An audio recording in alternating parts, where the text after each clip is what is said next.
Wear more blazers and be a little prickly. That was the advice I once gave to someone on my team when they were put into an uncomfortable and inappropriate situation. I cringe when I think about it now. Not because I didn't care about them, I did. But because when I look back to then, I didn't understand what real leadership required in moments like that. And that's where this story begins. When I first started leading teams, I didn't have training, I didn't have coaching, and leadership development wasn't showing up in everyone's feeds because those feeds didn't even exist. Most of us were improvising our way through situations that we weren't prepared for. That's not an excuse, but it's the reality I was operating in. This early leadership mistake happened after a work event, and an official made an inappropriate comment to someone on my team, and then followed it with text messages. She tried to brush it off, and I did too. And in doing that, I handed the weight back to them, when it was never their job to manage someone else's misconduct.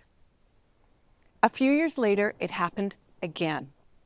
Another colleague faced sexualized jokes and unwanted touching from somebody that they were interacting with professionally.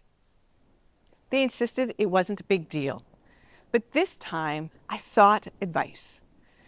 And that advice was to tell him that she was uncomfortable with his jokes. Terrible advice. But I didn't step in soon enough, and the behavior continued. In fact, he ended up asking for a private meeting. It was only then that I intervened and asked him to meet with me, which was more appropriate. He never responded, and he stopped reaching out to her.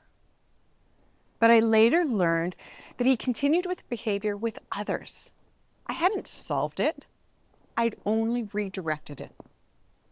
Later on, there was another situation where we responded with more structure and more seriousness. We brought in an external investigator, and the individual that was involved in this case, they were a board member, was removed after the investigation showed there was a challenge. It was closer to best practices, but even then, I knew that I could have done better. I could have supported my colleague much more directly. Now, I'm not telling these stories for shock value. I'm telling them because this is a part of leadership we don't talk about enough. Leadership isn't about your title. It isn't about being or feeling you're the smartest person in the room. And it isn't about the content that you absorb from books, conferences, or keynotes.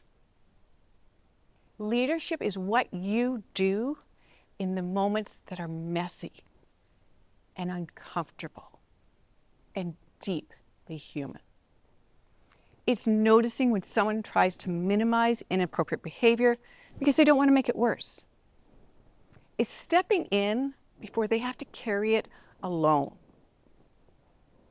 Your team can't do their best work while holding the weight of someone else's behavior.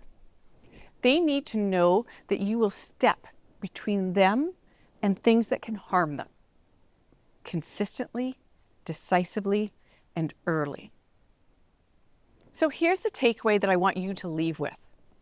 If you lead people, you are responsible for their psychological safety.